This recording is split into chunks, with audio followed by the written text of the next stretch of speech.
friends, welcome back to the channel. I hope you guys are all doing really well. So here we are with a good old book haul today. So I have everything from vintage to new books, and I remembered to include my ebooks as well. So the other night I loaded up my Kindle with a few books. So we're gonna start with the vintage and used books and just get into the newer books towards the end, because I know you guys all love the vintage books. So first off, I'm so sorry for not posting for the past couple of weeks. I have been like mega ill. I got this flu or cold or whatever, like what, 3-4 weeks ago, and yeah, it completely took me down. I've been sick for weeks and haven't really felt up to filming, and of course I was, you know, congested and sneezing and coughing and my voice is gone and all the things. So really happy to be recording regular videos here on the channel again, and there's going to be some newer style videos coming up here. So I did put out a poll both on Instagram and here on YouTube, and I asked my patrons as well, and in live streams on Sunday mornings, what you guys would like to see, and a whole bunch of people said that they wanted to see updated bookshelf tours. So we're gonna have a whole bunch of updated bookshelf tours coming up on the channel here, so I hope you guys are interested in that. And I'm also doing a video about Darcy Coates books, which there's some Darcy Coates in this haul as well. And yeah, we're getting back into Sunday sprints. The book club is still going, and of course if you guys are interested in joining Patreon for some exclusive content over there as well, I'll have all the links down below. But for now, we're gonna get right into this book haul. So I do apologize, I'm probably going to be sipping on a drink throughout this. It's quite a large book haul, you guys, so like I said, you probably still hear it in my voice, I'm still a little bit sick. So yeah, go grab yourself a drink and get into the vintage goodness first. So you guys have probably seen on the channel, you know, over the past year or so, I guess, I've been collecting this series, the Screech Owls series. This is a kind of cheesy Canadian series about this hockey team, and they get into like different sort of adventures and mysteries and stuff like that. I haven't picked up one of these yet, so I just, whenever I see them, I grab them because they're, I don't know, they're so cute, and I think they're going to be super fun. So probably what I'll do eventually on the channel here is like do a vlog where I pick up a couple of these. But I think I have like, I don't know, maybe 6, 8, 10 of them so far, and I have even more now. So I'm not sure how big this series is, but it kind of started in the 90s and went into the early 2000s. So I do have number 1, Mystery at Lake Placid. Number 3, The Screech Owl's Northern Adventure. Number 5, Kidnapped in Sweden. Number 6, Terror in Florida, which might be a duplicate, I'm not really too sure, but I'll check. Up to number 13 now, Sudden Death in New York City. Number 14, Horror on River Road. So that one sounds really good. It looks kind of spooky here on the front. Number 15, Death Down Under. So this hockey team like travels all over the place. And number 20, The Screech Owls Reunion. So like I said, I'm not sure how far this series goes up, but I am going to keep picking them up and putting them on my Canadian shelf. So the bookshelves majorly need to be reorganized here. So they're pretty good, but I do have a whole bunch of books that need to have the stickers taken off them, and I need to do some reorganization because there's like all of the Canadian ones I want to keep together, and then you know, series obviously that are similar I want to keep together and stuff. So I'll probably do my bookshelf tour first, and then you know, during sprints and stuff on Sundays. We do sprint on Sunday mornings at 8 AM Mountain Time if you guys wanted to join in, so we'll probably spend some time in the library coming up here. And then I do have one new installment for the Ghosty Shelf, which my Ghosty Shelf is actually Ghosty Shelves now. I did do a little bit of reorganization here because my ghost story book collection is getting quite large, which I love, and I have been having some friends send me ghost story books from other places, which is perfect. So this specific one is True Ghost Stories by by Marchonis Townsend and Maud Falks. It looks like, oh, this is from all over the place. Italy, Russia, India, and Ireland. Norfolk, Ash Manor House Ghost near Guildford. So this is kind of like European ghost stories, which is pretty cool because, like I've said before, most of my ghost story books are Canadian, obviously. So it's always great to find these, and there's one specific thrift shop that I go to in the big city that they never disappoint with the ghost story books. They always have some. So really super excited to have this one for the ghosty shelf. And then along the same lines, I also found this one, which I already own. This is True Canadian Ghost Stories by John Robert Colombo. So I already have a copy on my own shelf, but whenever I see this kind of stuff, I usually grab them because I like to put them in boo boxes or gifts or whatever for other people who enjoy ghost stories, so they can get a bit of Canadiana maybe in the States or over in Europe. And I also grabbed this one. Usually whenever I see Buffy books, I grab them as well. This is out of the Gatekeeper trilogy. This is book 3, Sons of Entropy. So again, I already own this one for the shelf. I am going to compare this one to my own copy and just see if they're, you know, my Buffy books are actually in fantastic condition. But I usually pick up duplicates if I think I need to replace one, or like I said, I will put this like in a gift or a boo box or something like that and send to friends. So super excited to find a Buffy book out in the thrift stores today. And then I was super excited to find, sorry that the sun is coming out there and it's glaring off my glasses. I was super excited to find some movie novelizations today. So Bend It Like Beckham is one of my favorite movies, not vintage whatsoever. When did this come out? Like 2006, 2008 kind of time frame. But I love this movie, so to see the novelization out there was really super fun. So one thing that I didn't like is that it doesn't have the movie stills on, like, you know how they put it in like in the middle of the book. It doesn't have any of those, but on the inside front cover, you can see Jules's family up here and Jess's family down there. So that was pretty cool to see that. And then of course there's images on the back, which is covered up by this lovely sticker. So I was really super excited to find this one. Like I said, it's one of my favorite movies. So I need to start, speaking of the shelves and reorganizing the library, I need to start a shelf for movie novelizations.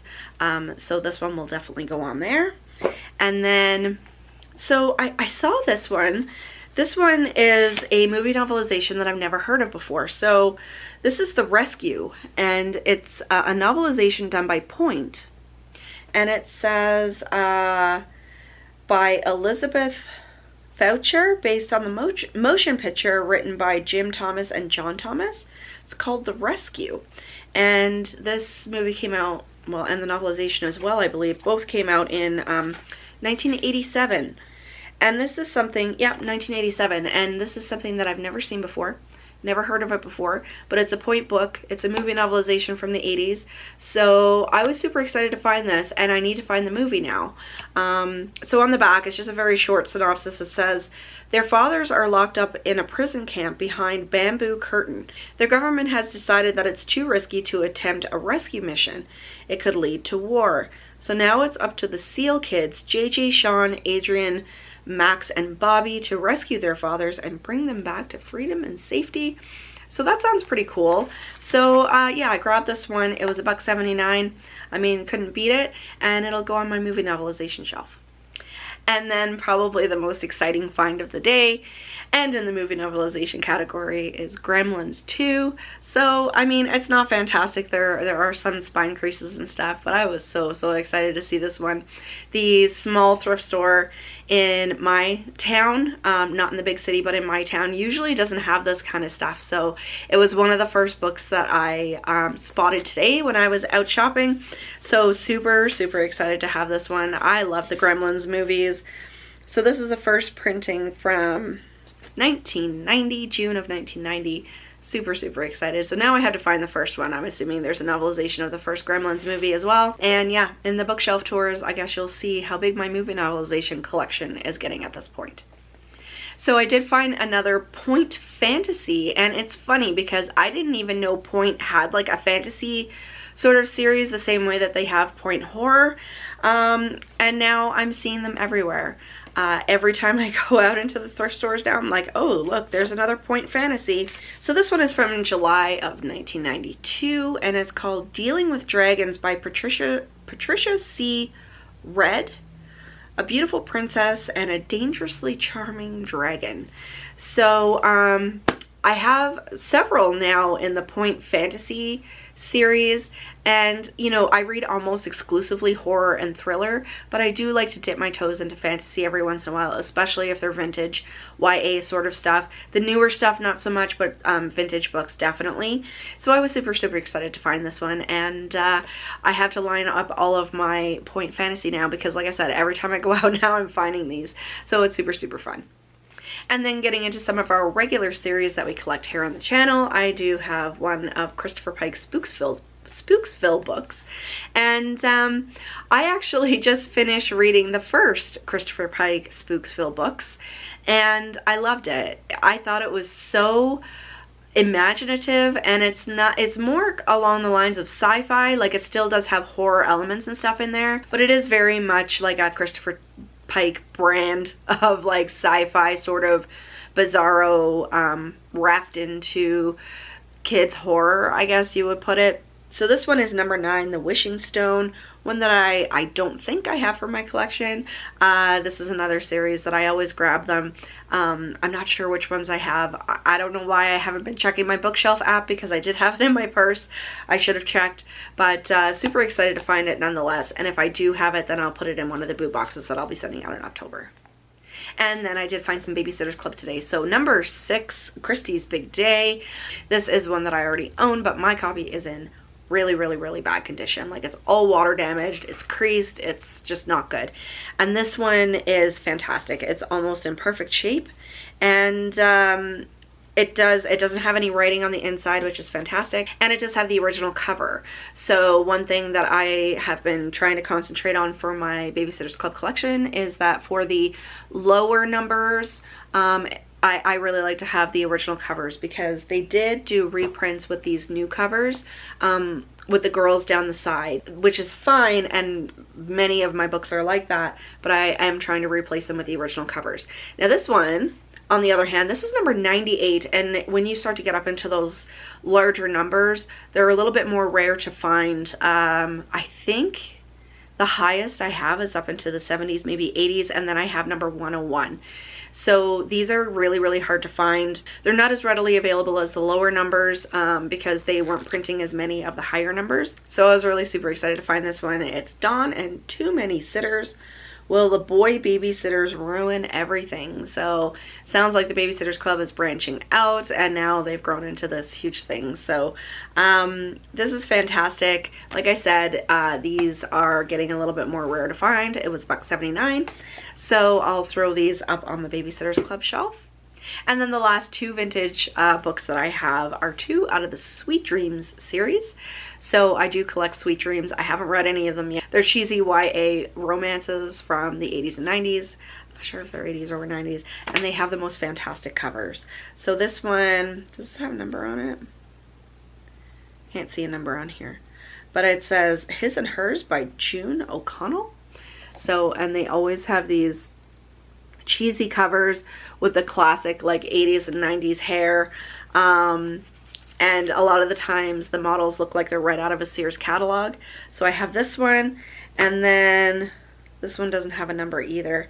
Cowboy Kisses by Diane Michelle Crawford. So I definitely want to pick up a couple of these Sweet Dreams books. You know, I'm going to collect them anyway. Romance is not my thing.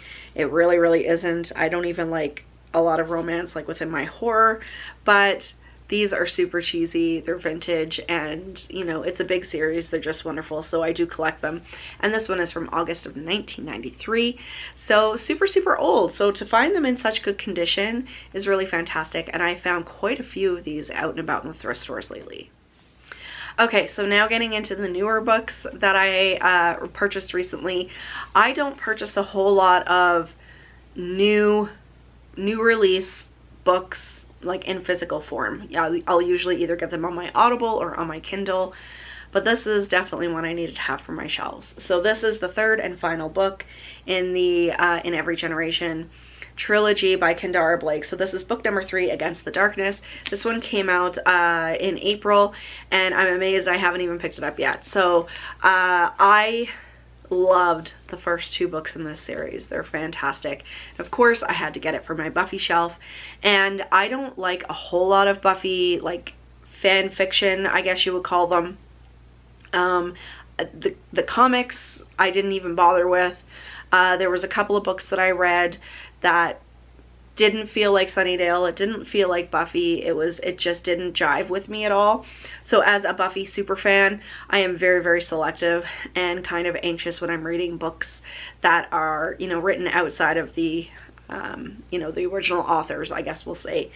But Kendara Blake's trilogy really does feel like Sunnydale. It feels like Buffy. It feels like, you know, all of the characters. She really captured the voice of the characters and their mannerisms and their personalities, and the story itself is fantastic. So if you don't know anything about this series, it follows Frankie, who is Willow's daughter. Yes, Willow does have a daughter, and I love how she came about. So that whole arc in the story is fantastic. So Frankie is awesome, and so she's, you know, a witch because she's Willow's daughter, but she also gets the calling to be a slayer. So she's the first slayer witch, and we're following her and a whole new gang of Scoobies, and there are legacy characters in this series as well, some of my favorite characters. And like I said, it really captures the voice. It really feels like Sunnydale. I consider her trilogy to be season you know, 8, 9, and 10 of the original show, because it feels that amazing. So I can't wait to read this book. I'm really anxious because I want it to end well, and I want to love it, and I love the first 2 books so much. So I have no doubt that she is going to satisfy my inner Buffy fan. I'm hoping so anyway. So I'm going to be diving into this one really, really soon. There's a couple of books that I'm reading right now, and this one is going to be up next after I finish those ones. So like I said, fingers crossed that this trilogy is going to go out with a bang. And then along the same lines, I did purchase 2 other ebooks that are Buffy themed. And I've been recommended these books I don't know how many times by my friend Amy McCaw, who is also a Buffy superfan. And if you guys didn't know, we did a whole Buffy live show over on Cameron Chaney's channel, Library Macabre. I will link it down below. It was myself, Amy, Cameron, Kelsey from Slime and Slashers, and Katrina Brown, and we just nerded out about Buffy for like 2 hours. It was fantastic. So Amy has recommended both of these books I don't know how many times, so I finally bought them, and I'm really, really excited to get into them. So it's been all Buffy lately, which is fantastic. So both of these are prequels, so they're backstories. So one of them is Bloody Fool for Love, which is a Spike backstory, so William the Bloody, and I believe it features Angel and Darla really heavily in there too. So excited for that, because of course Spike is one of my favorite characters, and I am team Spike all the way. So I will be diving into that one with a little bit of apprehension, like I said, because, you know, Amy and I don't always agree 100% on stuff, but usually if she recommends something, because I know she loves Buffy so much, I will pick it up and give it a try.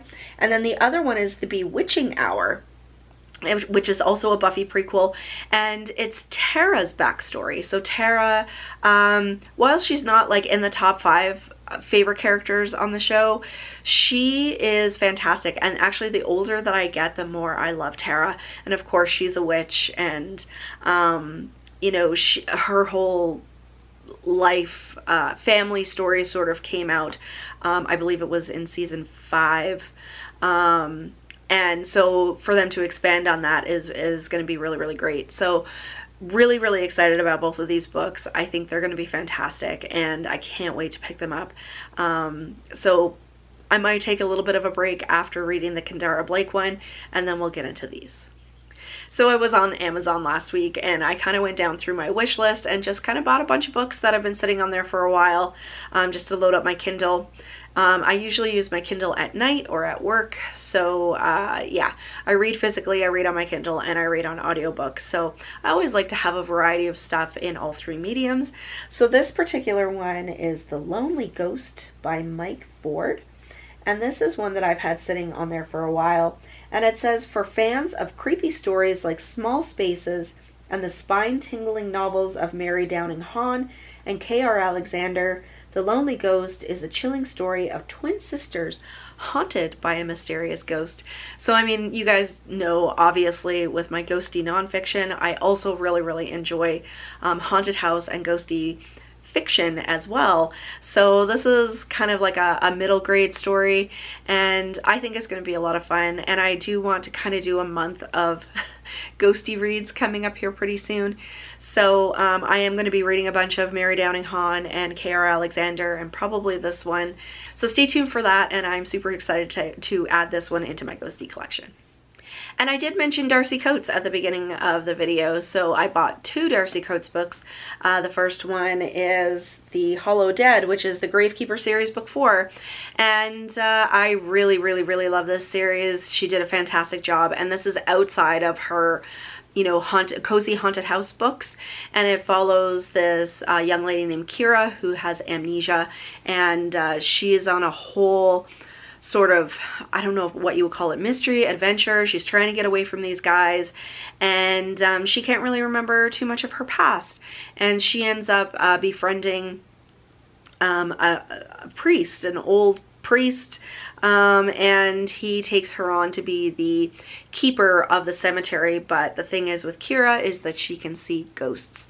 So she starts working with some of the ghosts to help them cross over, and it kind of gets into this whole adventure with her and these new friends that she's made, and she's trying to get away from these guys, and she can't remember who she is, and it's really great. So the first book was a little bit draggy, but it was kind of setting up the whole thing, and now that we're into book 4, it's really picked up, and I love the imagination and the whole story arc of Kira and what she can do with ghosts. It's amazing. I love it. Darcy Coates, you know, is probably one of my favorite authors, and as much as I love her ghost, like her ghost story kind of haunted house books, the cozy ones, these adventures that are outside of that are really great too. So she's a fantastic author. She doesn't just write in that haunted house medium. She's really branched out and gone into other things, and I just love that. So can't wait to get into this one. Like I said, this is book 4, so I won't get into too much of what's happened in the story other than Kira, her friends, she can see ghosts, and yeah, I would highly recommend this series. I think I've given them all kind of like 4 to 5 stars. And then the other Darcy Coates book I bought was Hunted, and this follows 22-year-old Eileen, who goes missing while hiking, and 5 days later her camera is discovered washed down river containing bizarre photos taken after her disappearance.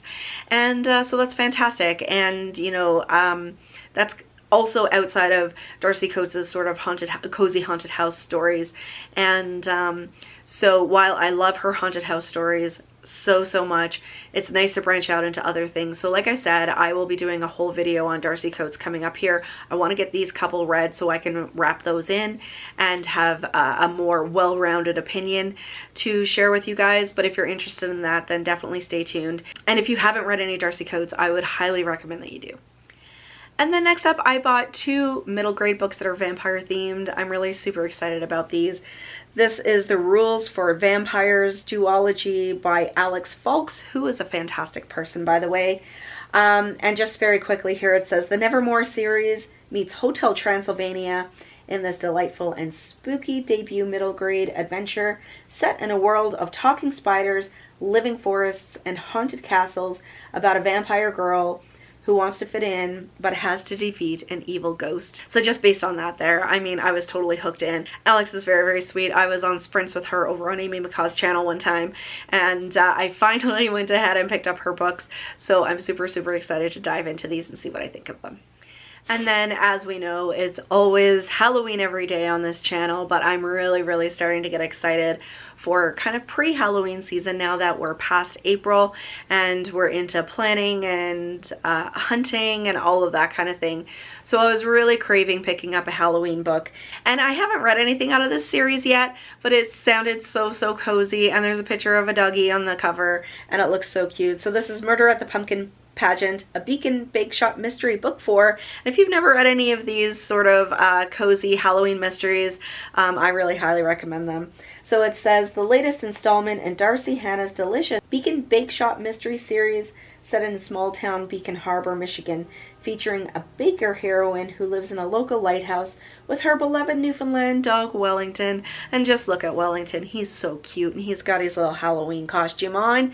So I mean, it has all the feels. I love the cover of this, and I know it's going to be cozy, and I know it's going to give me all of the Halloween feels and vibes that I'm looking for, even though we're only in spring right now, and you know, it's still snowing every other day here.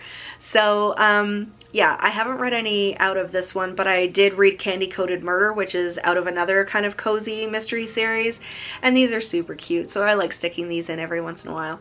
So that one is on my Kindle for when I want to feel any of the Halloween vibes. And then last but not least, I did want to share this book. This is Thorns of My Heart, a dark romance poetry collection by D.L. Tillery, who is a very good friend of mine and a co-host of the Gothic Hearts Reading Challenge. She is a very, very talented author, and you know, her stories just blow me out of the water, so I can't wait to read her poetry. She's so, so talented and very, very sweet. So yeah, I can't wait to dive into some poetry. So thank you so much to her for sending me her book. And she does have a booktube channel on here. She talks a lot about writing and being an author and stuff, so I'll leave that link down below, and I will definitely let you guys know what I think of her new book. So if you guys can't tell, my voice is starting to go and I'm very, very congested, so I'm going to sign off. But for now, leave me a thumbs up if you enjoyed the video, and leave me a question or comment down below, because you know I love chatting with you guys. But until next time, stay spooky, everybody. Bye.